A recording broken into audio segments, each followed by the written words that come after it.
Bonjour, les stratèges et les autres.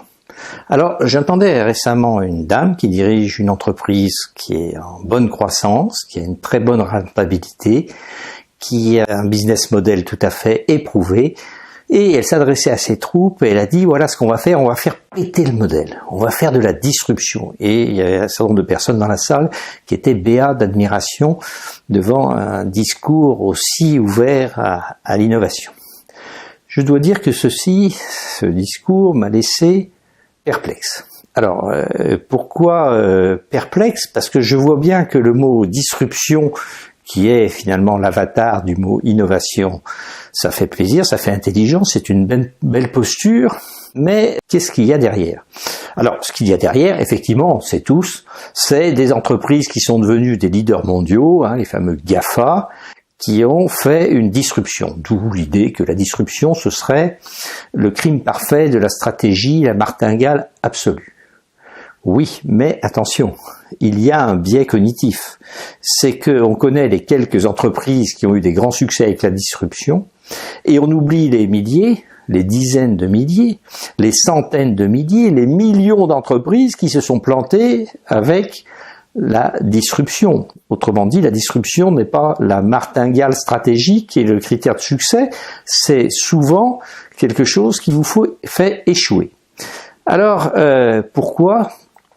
Eh bien parce que dans la stratégie, il faut d'abord regarder ce qui marche, ce qui a marché, le respecter, le développer, le faire marcher mieux.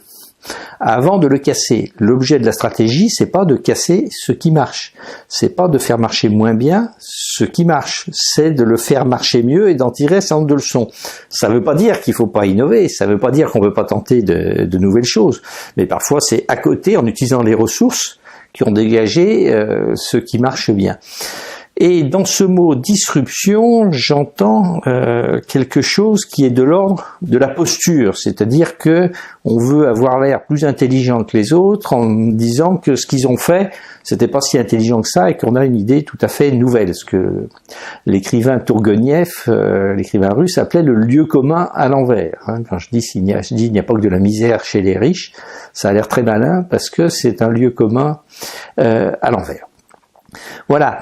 Et j'ai remarqué que face à le mot disruption, mais c'était pareil avec le mot innovation, on perd un peu son esprit critique. Donc, quelle que soit la beauté des mots et la beauté de la posture, regardons toujours les choses avec esprit critique, en étant factuel, pour faire des innovations, je dirais, raisonnables, à bon escient, et qui ont des chances de réussite. Voilà les stratèges et les autres, ce que je voulais, le coup de gueule que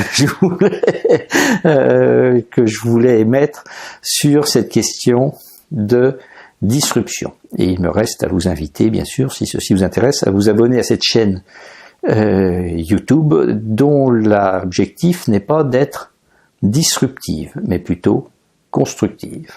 À bientôt!